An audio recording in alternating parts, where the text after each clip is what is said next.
Good morning, girls. If you're new, welcome to Wisdom Wednesday. My name is Bernadine, and we are currently reading through Proverbs together. Today we're in chapter 19, and the thing that I noticed most repeated in this chapter is just how often he repeats himself. Everything in chapter 19 are things that we've already seen in other chapters. And again, King Solomon is giving advice to his son. So I'm like, is this kid so hard-headed that he needs to repeat himself this much? Or is it us? Are we so hard-headed that God wants to make sure that we get this? Maybe a little bit of both, right?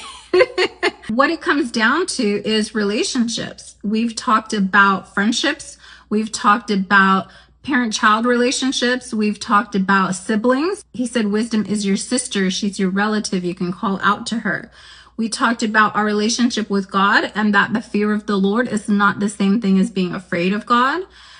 We even talked about the relationship that we have with ourselves, and he warns us to check the condition of our heart because that's what's going to come out of our mouths and that's what's going to show up in our lives, right? There's another relationship that he's touched on. I haven't really gone over it because I'm kind of saving it to the end. But you guys can start highlighting it since we're talking about relationships today. Verse 14, it says, houses and wealth are inherited from parents, but a prudent wife is from the Lord.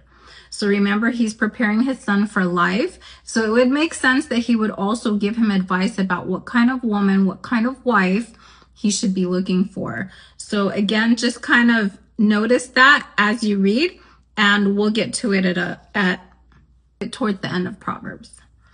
The verse that I really want to highlight today is verse 27. He says, stop listening to instruction, my son, and you will stray from the words of knowledge. And I think this is a great warning for us as well. And that's why we show up every week. And that's why we keep making time for God. Because if we don't keep hearing it, if we don't keep listening to instruction, we can also stray from the words of knowledge.